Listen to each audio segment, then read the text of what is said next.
प्रधानमंत्री जी हिंदुत्व का झंडा लहराने वाले देश के प्रधानमंत्री जी को ये नहीं पता कि किसी भी हिंदू धर्म के अनुसार किसी भी जन्मभूमि का जिसका एक बार शिलान्यास हो चुका है, उसका पहले ही उद्घाटन हो चुका है, उसका दोबारा नहीं होता। और आप क्या समझ रहे हैं, ये राम मंदिर का जो पूरा का पूरा प्रोपोगेंडा तैयार किया गया है, किस लिए किया गया है? उनका नाम है मोदी। और मोदी जी इस देश को जो पागल बना रहे हैं, मूर्ख बना रहे हैं, देश की जनता भी समझ रही है। लेकिन राम जन्मभूमि के मसले पर 200 लोग जाएंगे, 11 लाख के पार कोरोना पॉजिटिव पहुंच चुके हैं, फिर अभी भी क्यों देश की जनता के साथ, उनके स्वास्थ्य के साथ देश के प्रधानमंत्री और उत्तर प्रदेश के मुख्यमंत्री क्यों खिलवाड़ कर रहे हैं? उत्तर प्रदेश के अंदर योगी राज में उत्तर प्रदेश की जो ठोको नीति है, ठोको नीति अपना रहे हैं उत्तर प्रदेश के गुंडे, मवाली और बदमाश। देश के प्रधानमंत्री जी अयोध्या जो कभी नहीं गए हैं, लेकिन जब आज बिहार का चुनाव है, जब आज बंगाल का चुनाव है, जब मध्य प्रदेश में उपचुनाव है, तो क्या देश के प्रधानमंत्री जी सिर्फ वोटों की राजनीति करने के होने पर फ्रांस के पीएम इस्तीफा दे देते हैं? हमारे यहाँ पर 11 लाख से ज्यादा केस हो जाने पर देश के प्रधानमंत्री जी चुनाव लड़ने के लिए जा रहे हैं, वर्चुअल रैली कर रहे हैं। जाना है, एक पद पे बैठे हुए हैं, तो आप कैसे देखते हैं? देखिए, सबसे पहले तो देश के माननीय प्रधानमंत्री श्री नरेंद्र दामोदर दास मोदी जी को 11 लाख कोरोना पॉजिटिव होने की बधाइयाँ। आपके कुशल नेतृत्व में भारत एक दिन 11 लाख से भी पार पहुंच जाएगा, पर आप लोग व्यस्त हैं नेता खरीदने में। और आप क्या समझ रहे हैं, ये राम मंदिर का जो पूरा का पूरा प्रोपोगेंडा तैयार किया गया है, किस लिए किया गया है? उनका नाम है मोदी। और मोदी जी इस देश को जो पागल बना रहे हैं, मूर्ख बना रहे हैं, देश की जनता भी समझ रही है। ये सारा का सारा मुद्दा और सारा का सारा प्रोपोगेंडा जोड़ दिया जाएगा बिहार और बंगाल के इलेक्शन से। उत्तर प्रदेश के अंदर लगातार हो रही ब्राह्मणों की हत्या को इससे कंबाइंड कर दिया जाएगा कि भारतीय जनता पार्टी हिंदुत्व के साथ है, देश के हिंदुओं के साथ है। अभी 2 दिन पहले हुई गाजियाबाद के अंदर पत्रकार की हत्या, उसको लेकर चुप उत्तर प्रदेश के मुख्यमंत्री। और आपने और सभी देश के तमाम लोगों ने सुना होगा कि सुब्रमण्यम स्वामी ने क्या कहा है। सुब्रमण्यम स्वामी ने बयान दिया है, उन्होंने बोला है कि देश के प्रधानमंत्री जी आएंगे या नहीं आएंगे, पहले देश की जनता को ये क्लियर करें। और आप एक बात बताइए, प्रधानमंत्री जी हिंदुत्व का झंडा लहराने वाले देश के प्रधानमंत्री जी को ये नहीं पता कि किसी भी हिंदू धर्म के अनुसार किसी भी जन्मभूमि का जिसका एक बार शिलान्यास हो चुका है, उसका पहले ही उद्घाटन हो चुका है, उसका दोबारा नहीं होता? तो ऐसा ढोंग चरित्र क्यों दिखा रहे हैं? दूसरी ओर मृत्यु में जाने के लिए 20 लोग अलाउ हैं, शादी के अंदर 50 लोग अलाउ हैं, लेकिन राम जन्मभूमि के मसले पर 200 लोग जाएंगे, 11 लाख के पार कोरोना पॉजिटिव पहुंच चुके हैं, फिर अभी भी क्यों देश की जनता के साथ, उनके स्वास्थ्य के साथ देश के प्रधानमंत्री और उत्तर प्रदेश के मुख्यमंत्री क्यों खिलवाड़ कर रहे हैं? इन सभी बातों के और इन सभी सवालों के जवाब देने होंगे देश के प्रधानमंत्री को। इन सभी बातों से वो पीछे नहीं हट सकते। देश की रक्षा करने वाले के घर में हत्या हो रही है, यूपी के अमेठी की कल की घटना है, कैसे देखते हैं आप? वो रो रहा है और ये कह रहा है कि हम देश की रक्षा करते हैं और हमारा घर ही सुरक्षित नहीं है। देखिए, यूपी हो, अमेठी हो, कानपुर हो, वाराणसी हो, लखनऊ हो, देश के तमाम राज्य उत्तर प्रदेश के गुंडा प्रदेश घोषित हो चुके हैं। उत्तर प्रदेश के अंदर योगी राज में उत्तर प्रदेश की जो ठोको नीति है, ठोको नीति अपना रहे हैं उत्तर प्रदेश के गुंडे, मवाली और बदमाश। जिस तरीके से गाजियाबाद के अंदर पत्रकार की हत्या हो जाती है रिपोर्ट लिखवाने के मामले को लेकर, एफआईआर लिखवाने के मामले को लेकर, लेकिन देश के ना तो प्रधानमंत्री न उत्तर प्रदेश के मुख्यमंत्री सुध लेते हैं और ना ही कोई बड़ा नेता सुध लेता है।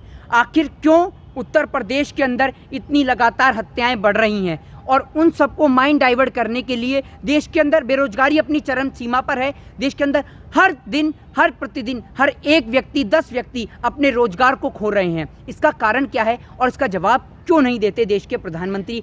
इन सभी मुद्दों से माइंड को डाइवर्ट करने के लिए प्रधानमंत्री जी ने एक बार फिर हिंदुत्व की कमान संभाल ली है। भगवान श्री राम के नाम पर वोट मांगने के दौर पर उत्तर प्रदेश के, चाहे वो मुख्यमंत्री हों, चाहे फिर देश के प्रधानमंत्री हों, एक बार फिर भगवान श्री राम के नाम को राजनीति में उछालने का काम शुरू हो चुका है। पर आपको भगवान श्री राम के बारे में और उनके चरित्र के बारे में जानना बहुत ज़रूरी है। जब हम बात करते हैं भगवान श्री राम की, तो भगवान श्री राम वो थे जिन्होंने अपनी पत्नी के खातिर लंका तक कूच कर दी थी और वहां रावण से मां सीता को वापस अयोध्या लेकर आए थे। दूसरी ओर ढोंग धतूरे का चरित्र रखने वाले देश के प्रधानमंत्री जी का चरित्र आप और हम सभी बखूबी जानते हैं, इसको बताने की कोई आवश्यकता नहीं है। सर सवाल ये है कि क्या इस कोरोना काल में मंदिर अभी जो 5 अगस्त में होना है ये ज़रूरी है? देखिए, अगर आप कोरोना को अगर इस पे सवाल करते हैं तो कहते हैं कि मंदिर पर अपमान है ये बयान। देखिए, मैं आपको बताऊं, मंदिर पे अपमान वाली बात नहीं है। अगर उस दिन कोई शुभ मुहूर्त है, कोई शुभ घड़ी है, तो मेरा मानना है कि मंदिर के महंतों से अच्छा और मंदिर के पुजारियों से अच्छा वहां कोई है ही नहीं। मंदिर के महंत और पुजारी इस काम को बखूबी करना जानते हैं, उनका काम है ये, और नित्य दिन की क्रिया उनका काम है। उनसे बखूबी तो ये कार्य कोई कर ही नहीं सकता। तो देश के प्रधानमंत्री जी अयोध्या जो कभी नहीं गए हैं, लेकिन जब आज बिहार का चुनाव है, जब आज बंगाल का चुनाव है, जब मध्य प्रदेश में उपचुनाव है, तो क्या देश के प्रधानमंत्री जी सिर्फ वोटों की राजनीति करने के लिए वहां जाना चाहते हैं? लखनऊ हॉस्पिटल में, ऐसे कई हॉस्पिटल में तस्वीर है कि लंबी कतार है मरीजों का, और उस मरीज में चेक कराने के लिए नहीं बल्कि पॉजिटिव लोग हैं, तो उन्हें क्या सोचना चाहिए कि अगर हम वोट मंदिर के नाम पर दिए हैं तो प्रधानमंत्री मोदी सही है अपनी जगह पे, अगर वो अस्पताल के लिए देते तो आज अस्पताल होता, स्कूल होता। कैसे देखते हैं कि वो फोटो भयानक है कि लंबी कतार में है और वो लोग हैं पॉजिटिव पाए हुए हैं और उन्हें शाम तक लाइन में लगे हुए हैं और उसके बाद घर भेज दिया। यही तो एक हमारे देश का दुर्भाग्य है कि ऐसे नेता जो हमारे देश की कमान संभाल रहे हैं। मैं आपको बता दूं, 2 लाख कोरोना मरीज होने पर फ्रांस के पीएम इस्तीफा दे देते हैं। हमारे यहाँ पर 11 लाख से ज़्यादा केस हो जाने पर देश के प्रधानमंत्री जी चुनाव लड़ने के लिए जा रहे हैं, वर्चुअल रैली कर रहे हैं। आखिर ऐसा क्यों इस देश की गरीब जनता के साथ में, उनके स्वास्थ्य के साथ में खिलवाड़ हो रहा है, और ऐसा आखिर कब तक होता रहेगा? इन सभी बातों का जवाब देना होगा देश के प्रधानमंत्री जी को। आखिर कब तक चुप और मौन रहेंगे आप? सर, आज भी खबर आई है कि खुदकुशी हुई है लड़कियों का बाराबंकी में। मंचलों के परेशान होकर 4 मंजिल से खुदकुशी कर ली।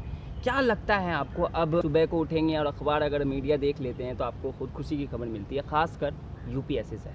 देखिए, मैं आपको बताऊं, आपने बात करी यूपी की। यूपी के अंदर तो है ही है गुंडा प्रदेश, उसके अलावा बात कीजिए मध्य प्रदेश की, जिसकी हकीकत इस देश की मीडिया आपको नहीं दिखा रही है। मध्य प्रदेश के अंदर का किसान हर दिन आत्महत्या करने को मजबूर है। उत्तर प्रदेश के अंदर हर एक किसान आत्महत्या कर रहा है। पत्रकार सुरक्षित नहीं है, तो आखिर उत्तर प्रदेश की रणभूमि में, भारतीय जनता पार्टी के राज में आखिर कौन सुरक्षित है? क्या इस देश के नेता ही सुरक्षित बचे हैं? इस बात का जवाब दीजिए। लास्ट सवाल ये है आपसे कि जिस तरीके से यूपी का भी माहौल है, क्या ब्राह्मण से योगी को फर्क पड़ने वाला है? बीजेपी बिल्कुल। देखिए, मैं आपको बता दूं कि अब कोई भी हिंदू अब इनके झांसे में नहीं आने वाला है, क्योंकि सभी लोगों को पता चल चुका है कि ये सिर्फ वोट बैंक का इस्तेमाल करते हैं। कभी ये हनुमान जी की जाति छत्तीसगढ़ में जाके बताते हैं कि वो आदिवासी हैं, तो कभी राजस्थान में जाके बोलते हैं कि वो दलित हैं। अब मैं आपको बता दूं कि प्रधानमंत्री तथाकथित उन 150 देशों के नाम बताएं जिन्हों की प्रधानमंत्री जी ने मदद करी है। कोरोना पॉजिटिव से 140 देश मात्र कोरोना पॉजिटिव की स्थिति में हैं, और प्रधानमंत्री जी 150 देशों का नाम बता देते हैं। और मैं सलाह दूंगा भारतीय जनता पार्टी के प्रवक्ता डॉक्टर संबित पात्रा को कि मेरी राय है कि आप कुछ दिनों तक न्यूज़ चैनल में ना जाएं तो ही बेहतर है, क्योंकि आप इतना तो बता नहीं पाते कि ट्रिलियन में कितनी जीरो होती हैं, तो आप उन 150 देशों के नाम कहाँ से गिनाएंगे? क्योंकि अब की बार प्रधानमंत्री जी ने झूठ नहीं, एक बहुत बड़ा झूठ बोला है। इन्होंने तो आसा राम के भी पूर्वज हैं, ये झांसा राम हैं। इन्होंने इतना बड़ा झूठ बोला है कि देश की जनता भी समझ चुकी है कि ये फेंकू हैं और बहुत ही बड़े फेंकू हैं। सर, जिस तरीके से आप अगर मीडिया देख रहे हैं, कल एक चैनल है जी न्यूज़, उस पर एक टाइटल चल रहा था कि जो पहले चलता था, पहले मैं देखता था कि पहले ये चलता था कि कानून से, यूपी पुलिस के कानून का खौफ ख़त्म हो चुका है, अब उसमें यूपी पुलिस हटाकर योगी का खौफ। तो क्या लगता है आपको कि ये डर है मीडिया में? देखिए, मैं आपको एक बात बताऊं कि ये जी न्यूज़ वही चैनल है कि जब 3 स्टेटों के चुनाव का इलेक्शन हुआ तो सारी जगह सारे न्यूज़ चैनल मीडिया दिखाने में लग रही थी कि भाई भारतीय जनता पार्टी की हार हुई, वहाँ कांग्रेस की सरकार बनने जा रही है। तमाम चैनलों पर। लेकिन अंधभक्तों का क्या है, अंधभक्त नहीं समझते। जैसे ही जी न्यूज़ ने दिखाया कि मोदी जी हार गए हैं, उसके बाद पूरा देश समझ गया कि मोदी जी हार गए हैं। और मैं आपको बता दूं कि अभी अंधभक्तों की सरहद और सीमा इतनी बढ़ चुकी है कि आपको क्या बताया जाए। अभी पेपर हुए, पेपर के दौरान एक अंधभक्त ने पेपर दिया, उसमें लिखा हुआ था कि बाखड़ा नागल डैम कब बना, भारत देश आज़ाद कब हुआ, भारत को स्वतंत्रता कब मिली। और आपको बताऊं कि इसमें कुछ क्वेश्चन ऐसे भी थे कि भारत के प्रथम प्रधानमंत्री कौन थे, भारत के स्वतंत्रता संग्राम में कौन थे।